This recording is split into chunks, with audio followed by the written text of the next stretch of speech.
Hello, everybody. Happy Thursday night. Welcome to the Cluster Puck Podcast, part of the MHRT Network here at Center Ice. I am Nick, and wait for it. We're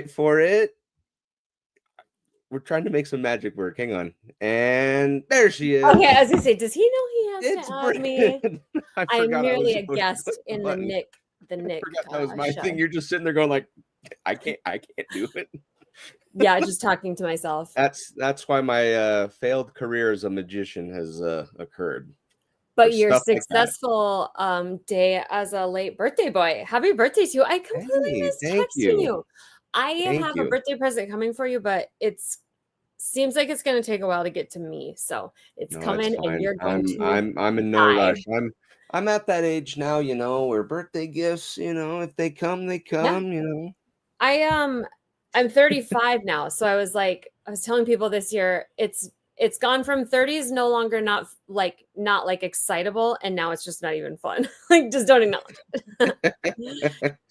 That's all right. 35 years young still, and I'm catching up with the mentality. I'm cutting down that lead, Brit. I'm cutting down that lead. All right. So let's kind of get to talking to some Avalanche stuff. But before we begin, don't forget to like and subscribe. Follow the MHRT Network so you can get notified when shows like the Cluster Puck Podcast go live. You can follow them on the various social media platforms of your choosing. If you want to follow us, you can follow us specifically at the Cluster Puck Podcast on Facebook and at Cluster Puck Avs on Twitter, Instagram, and Threads. Apologies to everyone. We got new furniture, so we kind of just threw stuff into this room. So that's fun. It's nice when you're a non-pet owner, so you can actually be excited about new furniture and not dreading. They're leather too. Yeah, I gotta grab some chapstick. I wore it felt like a party week, so I wore my Avs jammy. We're having a pajama party. It's my Avs. I got the onesies. There you go. I mean, hey, if you need pillows and blankets, we got a whole bunch that we just threw onto the spare bedroom here. So did you have two furnitures, or did you get rid of the first set before? So we got rid of our first couches. So little peek into Nick's life here. We had mice in the house. Oh, I'm just grabbing chapstick. No, you're good. So we had mice in the house over this. It first started when we got back from our trip back in July in Iceland, and we noticed that there was a mouse all of a sudden in the house, just one. And we were panicking because in our years of living here in this apartment, we have never had that. Well, in the last 3 weeks, we then found an additional 7 mice. No. All of which were trapped by sticky traps, and they were dead by the time we found them. Oh. But we're like, yeah, 7? Yeah, and not a good look. And so we thought because our old couches were just in very bad shape. We figured they were kind of shacking up there. So we got exterminator, we got all that kind of stuff coming, and we were like, but we got to get rid of these couches. Sorry, I knocked my light over with my big butt. No, you're good. So I was like, we got to get rid of these couches because apparently they were making a home there. So we got the exterminator. We found some holes in the house, got filled the holes, and we haven't had a mouse since. So we're okay. But yeah, not fun when you're living with a whole bunch of mice in an apartment. So no, and hopefully they don't come back. And we got new furniture, and yeah. Is there did you talk to the landlords so that other people don't keep bringing them to you, or is that I guess they just don't. We did, but oddly enough, our landlord said no, and everything inside the house is up to the tenant. So wow, okay, sure, yeah, great. Yeah. Anyways, at least you know now though. So yeah, good hockey talk. Good little peek into my life. So yeah, we took all the blankets and pillows and all just a whole bunch of stuff while we were moving. And we just threw it here, and I didn't really have time to clean that up. So apologize to everyone if you have to see this mess behind me. But that doesn't matter because we're going to talk about the Colorado Avalanche and a very, very good week. Oh my God, we are so back. We're back, right? I feel and if you want my complete honest opinion, I feel like we are. And so let's kind of talk about that here, and we'll get into the games that happened. We'll talk about the players that are coming back. 3 of them. Get that? Not 1, not 2, but 3. And then we'll talk about the upcoming games. This might be the closest we're gonna have in years, right? I've never felt so happy. It's like Christmas. I think that was you. I was texting that I was like, I haven't had this much excitement about Colorado Avalanche hockey since we watched them race cup.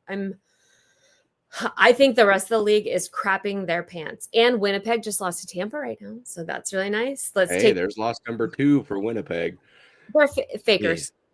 Speaking of Winnipeg, though, that's the first game on our schedule. So the Avalanche lose this game 1-0, right? Barring or keeping in mind that Georgiev played in net and played well. They were hoping to reignite something in Georgiev. That's the whole reason why I think they started him. And despite the 1-0 loss, and so what did they do? They got a goal right away. Well, be that as it may, I put this game into 2 categories. One, Georgiev is back. Yeah. Oh, for sure. Despite the 1-0 loss, he let in the 1 early. That's classical. Got to figure out a way to overcome it, though. But he shut it down after that. And guess what? 3 wins with Georgiev afterward. Right? Strong, noteworthy wins. Not Chicago Blackhawks 7-5 score wins. Yeah. Hurricanes, Predators, Kings. Yes. That's offensive power on all 3 of those teams. And Georgiev shut it down. Right. So I think this Winnipeg game really gave that boost that he needed.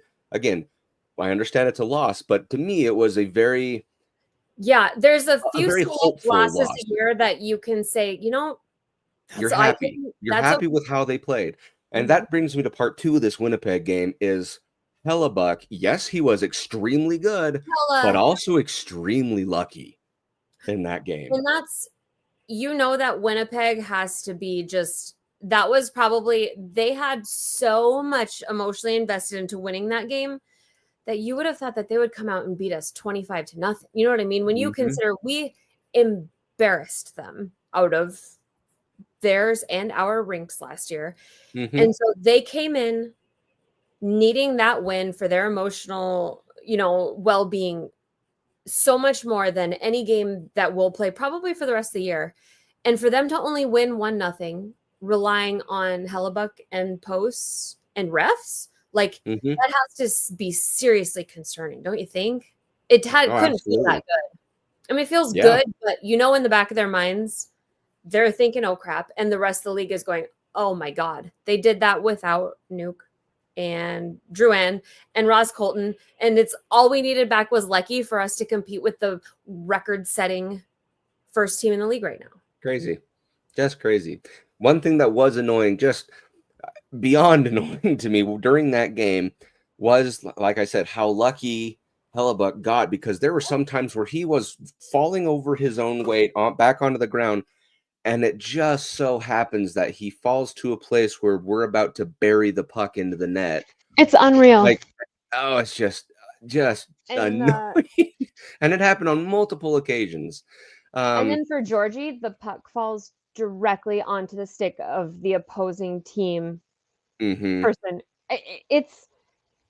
I wondered at times at what point can we simply not keep Georgie anymore, purely because the man has such bad luck, and somehow other goalies have such wonderful luck against us.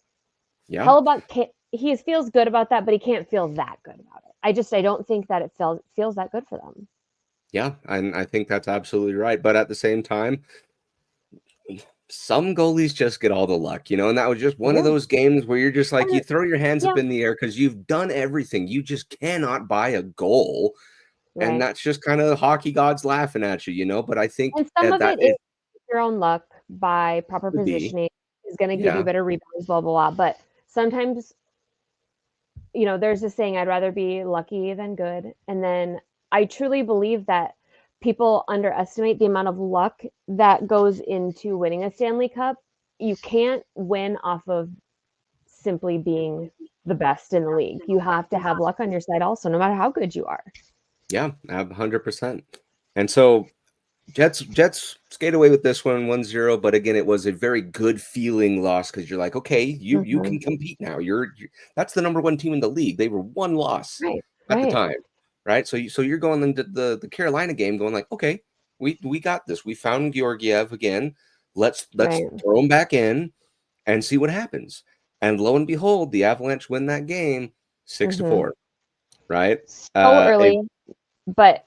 Do you feel that we might look back at that as possibly the most pivotal game of, I don't want to say important, but it's such a turning point mentally and statistically, like in our season. I think we're going to look back at this Carolina game and pinpoint that to where we finally figured it out, and then slowly the pieces came together Friday. But basically Friday is when the pieces finished coming together. Yeah, I'd agree. And keep in mind, this Carolina team is buzzing crazy with the offense, especially with shots on goal, and they know how to redirect. They had all kinds of things. But our defense, I mean, granted, 4 goals allowed, not great, but our offense, luckily, was better than theirs. Right. And like I said, in this case, Georgiev did enough. The goals were they weren't bad goals. I mean, they weren't terrible. Maybe 1 or 2, but he certainly wasn't the reason, for the score. Yeah.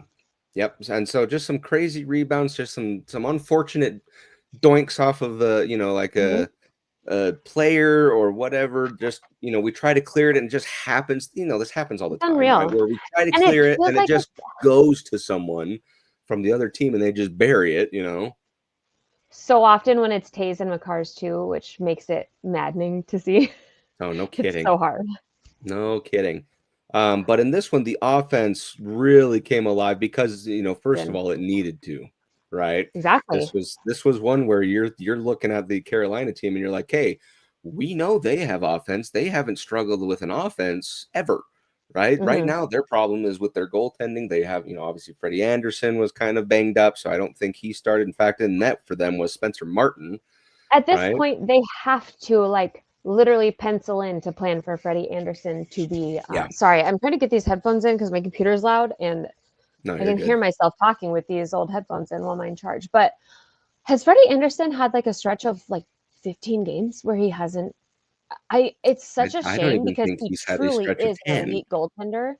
But he was wonderful in Toronto, and after that time, it's all the way down to blood clots. Come on, dude. Where are you pulling these obscure things from? I feel bad for the guy because I think that he could have ended up as one of the greats of our generation, but he just can't. So we got to see our old friend, and really, he wasn't bad.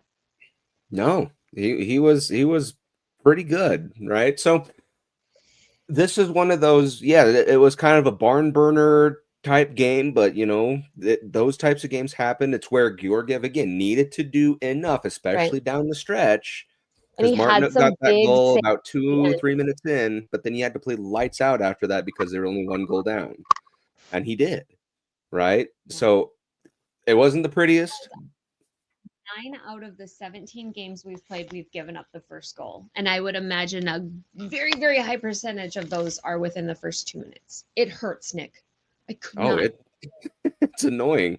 It really is. But I think in this one, Jack Drury scored, I think it was about the 10-minute mark. So, hey, cool. It wasn't within the first 5 minutes. So I guess you got to count the little victories. Especially when Carolina is over the offseason, I think that there was a resounding cry that they had gotten worse and that they might finally be falling out of their perennial contender position, but never having the guy. Now they're gonna start falling, and they came out, and this is probably one of the better beginnings of the season, more powerful crews that they've had. So they are buzzing. I mean, people are very high. I listened to a ton of national news coverage, and I think that people thought that Carolina was going to whomp us because that's what they've been doing. Yeah. And I hate that jersey. I hate the storm flag jersey. It's so ugly. The logo's so weird. Well, we have opinions recently for the Hurricanes because and I'll tell you why in just a second. But we'll get into the Avalanche Predators games. This one 3-2 overtime win.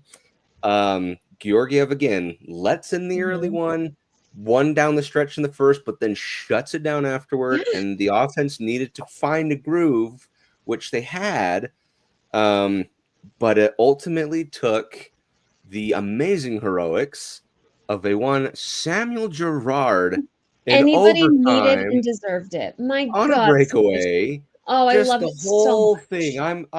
I was just beside myself with laughter and joy. Like, oh, it was amazing. And I think you said it, you know, of all people that needed that, it was Sam Girard. Samuel Girard deserves the whole entire world. I swear to God, there are very few people that I cheer for as humans and hockey players harder than I cheer for him. And like, just in a game that was so important. And is he even usually out there in overtimes? Like, I'm trying to think if not often. I think we generally plan on him just like popping out, you know, so that Makar can breathe. And then I think for every 3 shifts he's on for 1. It was just a romantic win to me. It was just so nice for him to get that. I just love it. As much as we love McKinnon is otherworldly, it's just nice to see somebody get such positive recognition that is constantly torn down by his own fans. Yeah. So go Sammy G.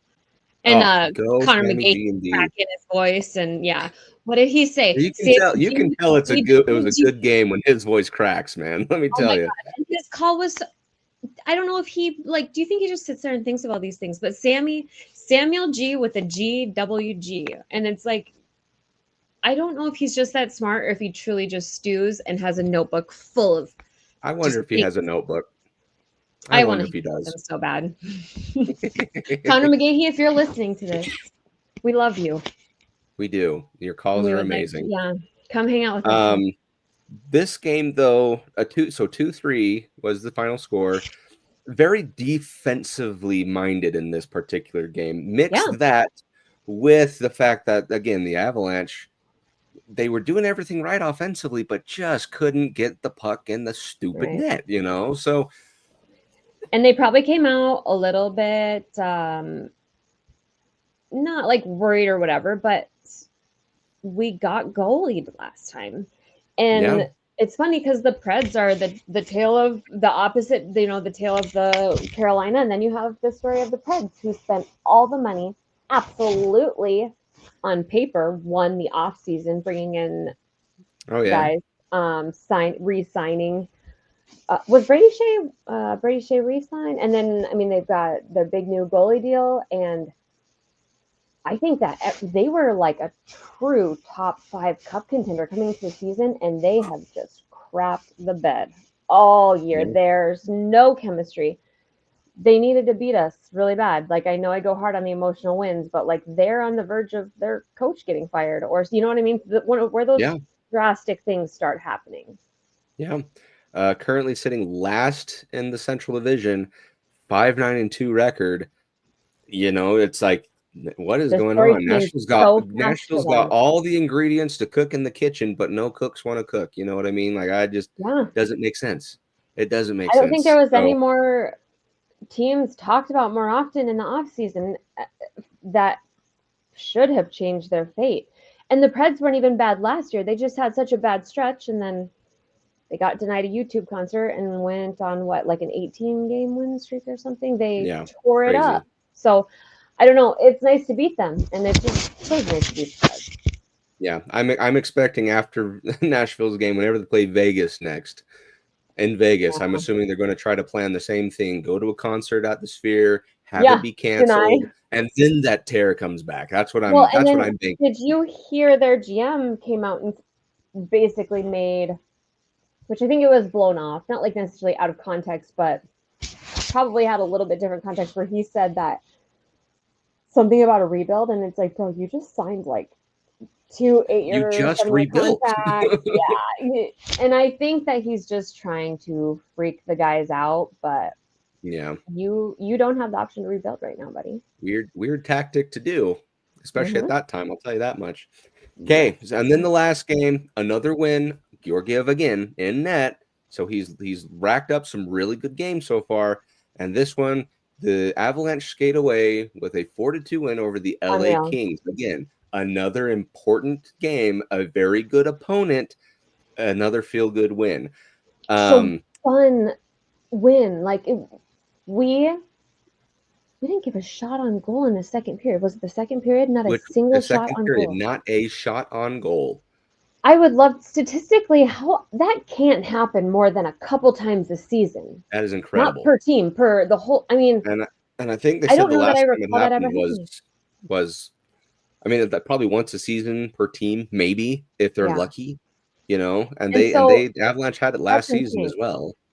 Yeah, and okay, so Kemper came out and they had to put the old man in, but you can't blame a goalie when you go a whole without even just icing it on the goalie so that you can not have to listen to a shotless period. There's no blaming a goalie if you don't. We dominated them, and they are doing very well. Kemper is doing very well. Kings are. It's insane that they don't have Drew Doughty yet. Like, when does he come back? They're relatively unhealthy also. Wasn't he out for the season? I thought he was out for the season.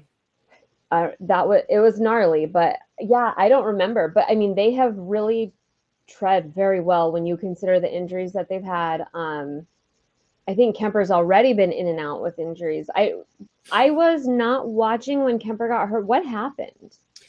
Well, that's a good question, because I unfortunately only got to watch the third period of this game because I was at the Delta Center watching Utah kick the crap out of Carolina, and a Karel Vejmelka masterclass and a defensive penalty kill masterclass. How exciting was that? I was going to ask you about that. That rink had. Oh my gosh, it was amazing, right? Again, I understand we're an Avalanche podcast, but I have to give props to Utah on this one. Utah 11 minutes of a penalty kill in the third period. What? And they didn't let a single goal in. That is incredible. That was. Though I was listening to that one, I think, on the radio on my way home, and I was trying to understand was it a high sticking? Like, how did it add up to such a long? So Carcone and Drury, after so it's tied 1-1 going into the third period, right? Then Utah just lays 3 on in like 2 minutes. Unreal, right? So they're up 4-1. Delta Center is going bananas, right? Oh, I bet. And just after the latest goal, which I believe was scored by Sergachev, I can't remember who, but it was either Sergachev or Jack McBain. Either way, after their fourth goal, Michael Carcone and Jack Drury get into a fight. Jack Drury apparently was caught blindsided, which you look at the replays and they both grab jersey at the same time. I don't know. Anyway, so he gets a 2-minute instigating plus a 5-minute fighting, and he's kicked, right? So there's 7 minutes right there. So they're killing off the penalty. Utah's doing great with this penalty kill, and it finally winds down to about 30 seconds, and then they commit another penalty. So they're 5-on-3 for about 30 seconds. They kill that off. Then the additional 2 minutes to get through a 5-on-3. I mean, what an incredible testament for their penalty kill. Yeah, because at that point, you had to be playing guys that have no business playing penalty kill, don't you think? Well, no, they were able to clear everything just without really much of a problem. So they were able to get fresh bodies on the ice pretty constantly. Anyway, so they finally get back to 5-on-5, and Nick Bjugstad, who was in the penalty box for the additional 2 minutes, gets another one for delay of game about 50 seconds later. Oh my God, I forgot about the delay of game. Oh my God. Yeah, so he's in for another 2, and that kind of brings the clock all the way down to about a minute and a half left, but they killed that off as well. At this point, they're like, screw it, just give us another one. We'll just finish. No, seriously, like I had never seen everyone so loud for a penalty kill before. Like, it was the most incredible. I heard what Chaos was talking about it, and they said that when the penalty ended, it literally sounded like they just won the Stanley Cup in that arena. They said it seriously did. We were that they've ever heard.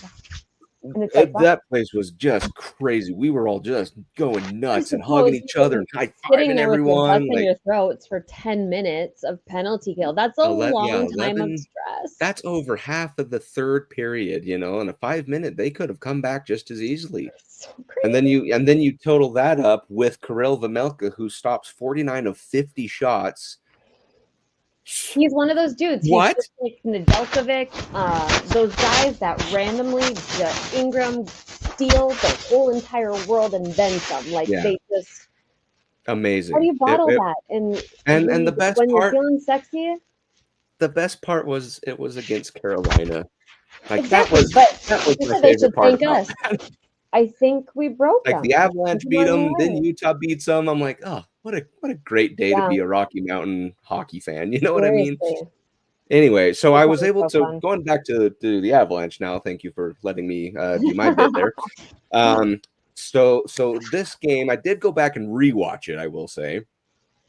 And with the exception of Adrian Kempe, the Kings really didn't have much to do in the offensive zone. They had, again, those 2 goals, honest goals, they were good.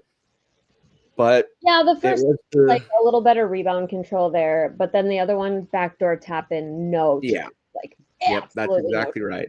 If you're gonna lose guys, maybe don't make it him. The big factor that I saw in this one was the Cale Makar pass to Mikko Rantanen for that breakaway, his first breakaway goal. How long was that pass? That had to be like 175. 120 foot. That shouldn't. The NHL, you should not be able to thread a needle that when there's. It's insane. Yeah, it's crazy. His brain is operating at a different level on the ice. I mean, he's just seeing things that us muggles just can't even try. Us muggles. Cale Makar is a generational talent, and it's for reasons like that, because I know of Tyson Barrie who can make those types of passes, but Cale Makar can do that plus a whole bunch more. Right. You know? Right. So that to me was when the big momentum shift started to swing, especially when that third period happened. The Avalanche were really cooking, right? That second period obviously was great, because as soon as that goal happened, 0 shots on goal for Los Angeles. But Mikko Rantanen decides to say, you know what? I'm due for another hat trick this month. Dude, I swear that guy. He's just like, if you could turn him on all the time, he would be a top 5 winger. He would be a Hart Trophy winner if he's not already. Yeah. And that's why. Because this is his what? It's starting to worry me with his second of the year, first game, but then he went 5 games. But the contract thing's been weirding me out a little bit. But maybe he was just waiting until he gets on a hot streak and like show me the money. Like, dude, you can't go cold. I don't know. We knew he was gonna be good this year, but it'd be nice if it was with consistency. But I agree. Consistency is not exactly Ratanen's favorite word. But even when he looks and appears and we're bitching about him being inconsistent, he's still performing. We're just really needy. Yeah. So the Mikko Rantanen second hat trick of the season, not surprising, right? Because as soon as Mikko gets 2, more times than not, he'll get his third. But I liked the consistency from that second period on. Again, first period, obviously they had just a couple lapses from the goaltending. But I wasn't concerned, because Georgiev have already had strung at this point 3 really good games together. So I'm like, hey, this is another test, right? It's going to be a very good team, and the defense showed up, the goaltending showed up, and played constant from the second period on. That first goal, I could have just puked. I could just puke, and it's like you got to wonder about how Georgie can seem so mentally weak sometimes, but then go out. And I can't think of anything harder than letting a goal in the first few minutes and then shutting it down. But he seems to have gotten so good at it because he does it so often. And I just don't get at this point. At what point do we say the first 2 minutes of the game is absolutely nothing but brick wall defense? Don't try to score a goal. All we're doing is just literally just breaking this joke of a whatever it is that is wrong with us that we just can't maybe it needs to be that the defense just plays hard enough so that it's just kind of little easy shots to Georgiev so he can settle in or something, get acclimated to the game. I don't know, because it seems like every first shot he faces, it's because of an unfortunate rebound, or some guy was in the perfect place, or he just didn't hit a screen, just things that aren't fair, So maybe that's what needs to happen. I don't know. But either way, a 3-1 from the last week. I'll take that. Yeah. I'll take that. We won the homestand. You win the homestand. Yep. We are above 500 now, right? We are now above 500. Nope. Are you frozen on me? I'm not sure if you're frozen or if I am. So let's see if you come back to me. I don't know if we have anyone commenting. I don't know if we have anyone here since we switched it up.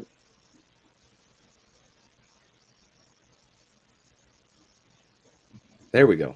Okay. Oh, we're back. Okay. I wasn't sure if it was you or me frozen, so I was like, Well, I think we might have both been frozen.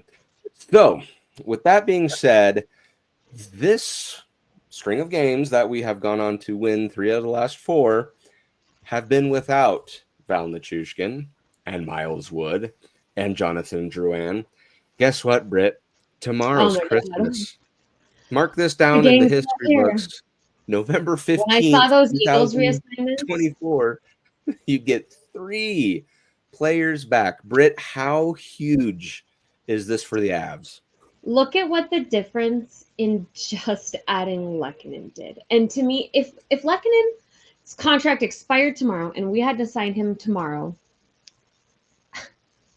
is any number too high? I know he's not Leon Draisaitl, but is Leon Draisaitl money too high when you consider what he means to this team? It's hard to...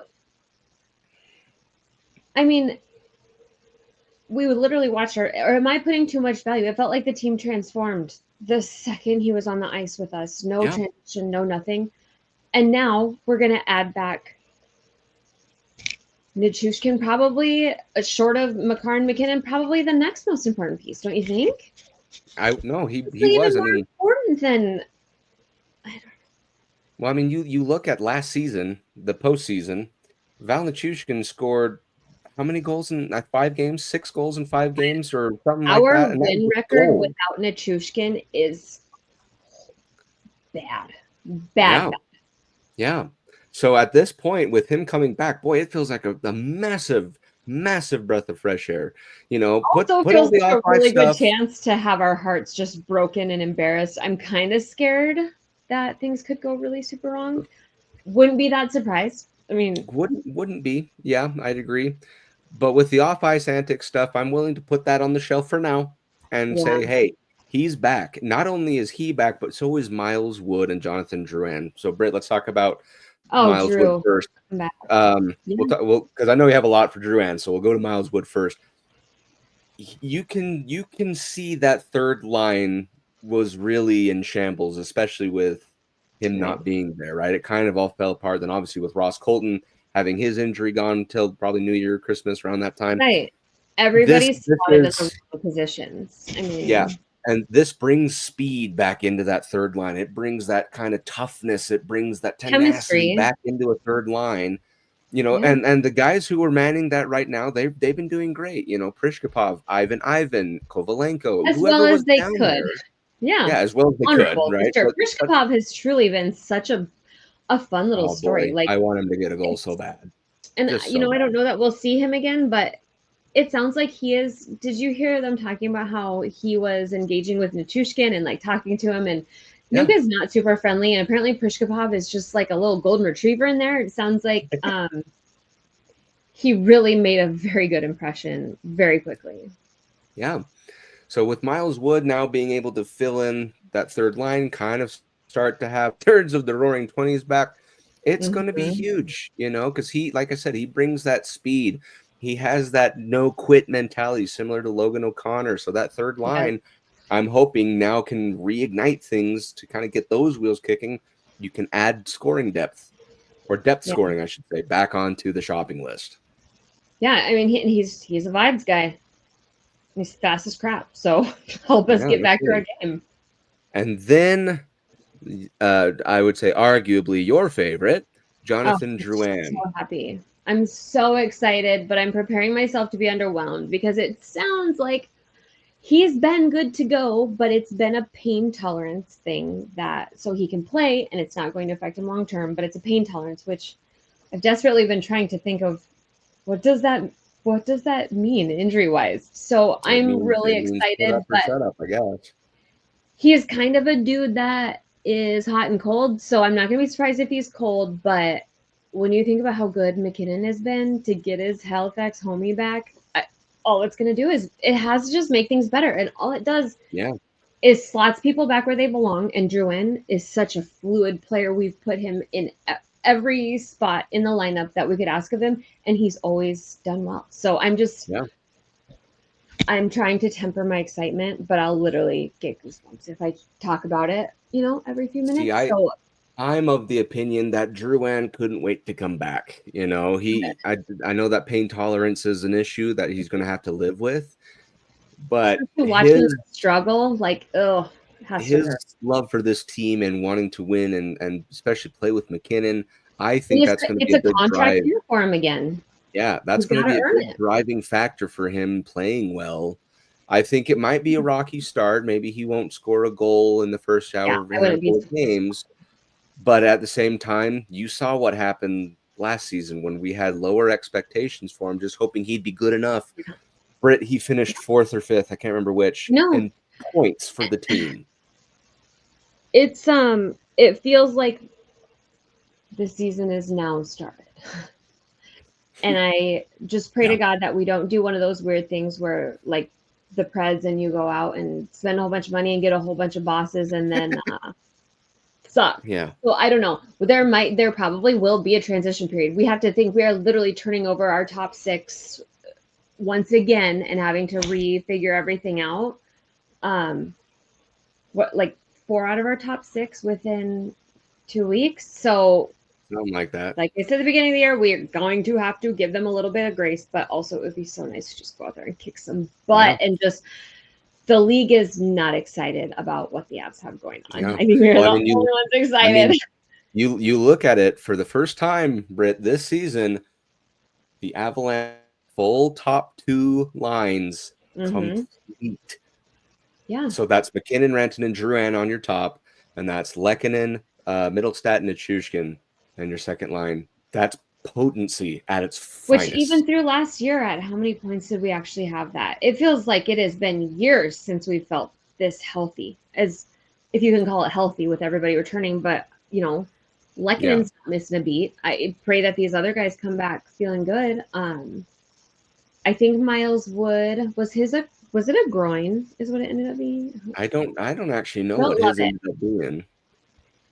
His didn't sound like it was too bad from when I heard them talking about it, but this feels at this point, I just don't even consider Gabe Landeskog when I think about injuries. It's just going to be a cool, fun thing when he comes back. But this feels as stacked as we have ever been, and person for person on the roster, I feel like we are better than 22. Is that? I might be too excited. Nope.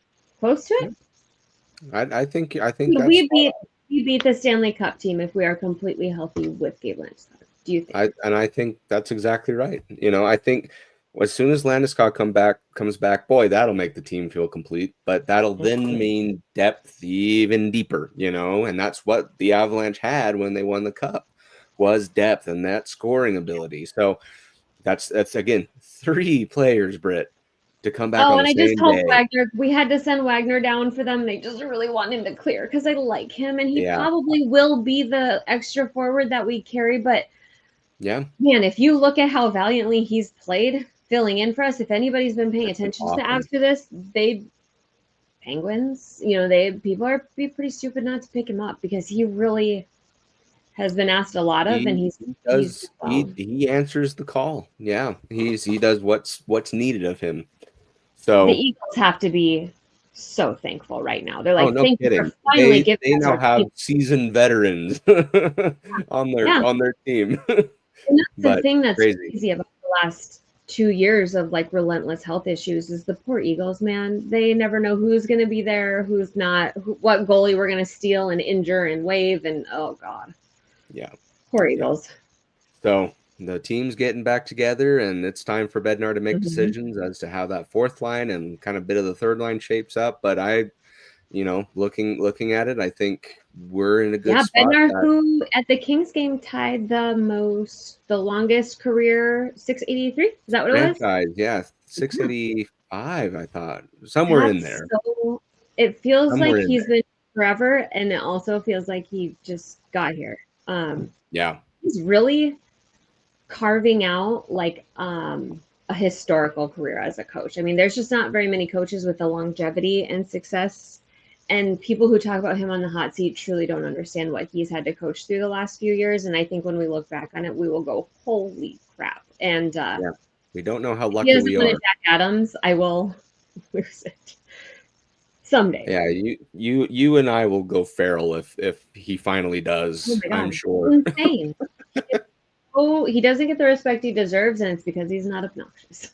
Yeah, it's because they've already expected greatness of him, and he just achieves that instead of taking a team that was supposed to be blah blah blah. Right. It's like, dude, in his span, he took a band of misfits from dead last in the league, an embarrassment of points, to then making the playoffs the following year and never missing since, including, by the way, a Stanley Cup thrown in. I don't get it. I don't get it either, Britt. I don't know what to tell you. And he's yeah. It's because and John Cooper would probably be about the same, but he's snarky and he's quotable. Bednar is quiet and has a feminine voice, so it's not dramatic enough. It's that he's not catching ears. Oh my God, it's so long. It is so long right now. See, you want to hear my superstition about that before we move on to the next part? Yeah. He needs to cut that hair. It's why a little shaggy, and I love shaggy Bednar, but is he pushing it through November though? Is that do you grow your hair? I don't know. But all I know is that he needs to cut it because when he cut his hair, we won the cup. That's my hockey superstition. Yeah, that's fine. I like his shaggy, but I'll take it. It'll do. But anyways, okay. So the weekly look ahead, very interesting. So only 3 games played between tomorrow and a week from today. That's two days in between each game, right? Now get this. You finish your homestand tomorrow against the Capitals. Then on Monday, you go all the way across country to play Philadelphia. And then on Thursday, next Thursday, a week from today, you play the Capitals again. What? Yeah, and we just did that with the Preds too. Yeah. Just scheduling is weird, it just sometimes doesn't make any sense. No, and I can't even imagine the work that goes into it. But at this point, there has to be an algorithm that you just plug it in. Yeah. I mean, there's no way. I don't know. So that being said, I'm going to group obviously both Capitals games into one keys to the game, and then Philadelphia, I'll have a separate one. We'll have a separate one for that one. Mm-hmm. So tomorrow, 7:00 Mountain Time. I almost said kickoff. Puck drop against the Capitals. Ovechkin's in town, and he is a man on a mission right now. Britt, he can. Yeah, do you think he can score like 38 goals against Georgiev tomorrow, or what? I don't want that to be the case, but I'd love for it to be against somebody else. Oh, I'm curious. I remember us talking last year that something about Ovi scores on Georgie, like a lot, and always have. And then I looked it up, and Georgiev is I think top 2 or 3 of the goalies that Ovechkin has scored the most on. Scored 10 goals on him. So it's probably time to get in now, don't you think? Maybe. But that's going to be my big thing for these 2 games is Ovechkin. As much as I'm rooting for the guy to break Gretzky's record. I really am. Just pause it. I don't want him to have any goals against us en route to that record breaking, especially if it's the season, right? So that's going to be my big thing. Goaltending, I'm not really concerned about, despite the fact that the Capitals are 10-4-1. I know. I don't know how they're doing it. Strome? I think again, it's everyone trying to push Ovechkin over the edge, and they're hey, we can do it. And they were supposed to just limp along until he got the record, so that then they could immediately begin the rebuild. But man, they're just Logan Thompson. Good. Apparently, he's really annoying. Did you watch that Leafs Caps game last night? It was insanity. Leafs had 3 goals called off for various reasons, high sticking. Oh my God, it was insanity. Jeez. Good game though. So sure. Logan Thompson might be a little. I don't know. They all went in his favor, so apparently the luck is on his side right now, which might be a problem. But I know that this offense is playing like a team possessed right now, and that's kind of the big thing, especially when they're trying to get Ovi to his goals racked up, but then they end up just being like, oh, wait a minute, everyone's now trying to play defense on Ovi. Let's pass it to the next open guy, you know? So, like, again. You gotta kind of wonder, was Backstrom getting injured and having to retire possibly one of the best things that could have happened for the Caps so that they didn't end the Penguins with, like, Malkin and what's his face? I was Rust? No, I always want to say Tangy. What am I? My brain is not working. So Crosby, Malkin, T. Who? What? Rust? No, who's starts with? Oh my god, my brain is not working. Starts with a T. Who's their other? Oh Letang. Oh my god. Okay.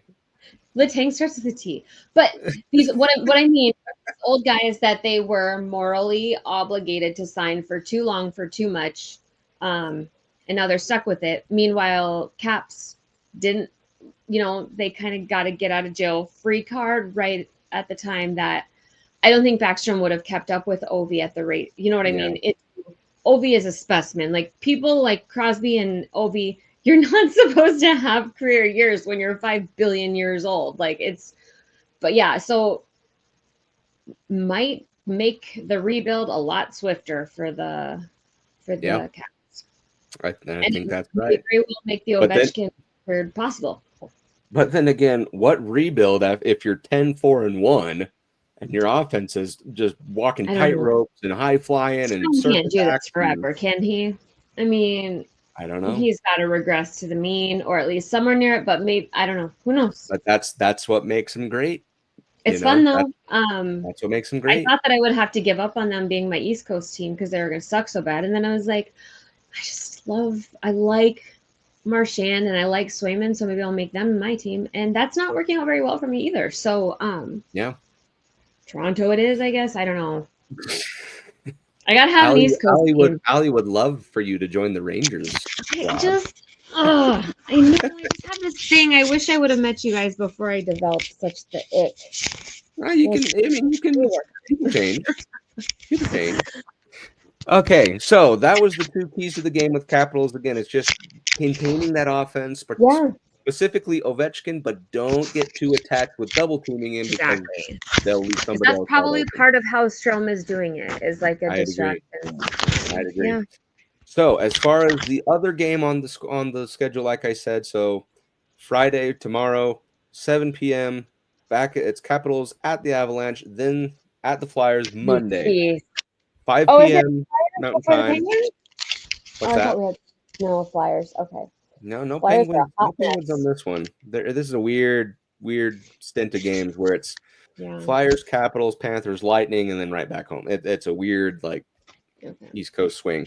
So the game against this Flyers squad, it just seems like the Flyers kind of right now they're sloppy and confused. Getting by. They win a game, they lose a game. They win a game, they lose a game. Yep. I don't quite understand. Is down to like the third string. He might even be in the AHL. Like they're just really Meanwhile, Matvei Michkov scored the overtime winner from a crazy stupid angle shot. But they also had distracted about 2 weeks ago. So I don't know what to make of this team. So it's hard for me to get a read on the key to the game when there's just no consistency. That actually is my key to the game, Brit, is consistency.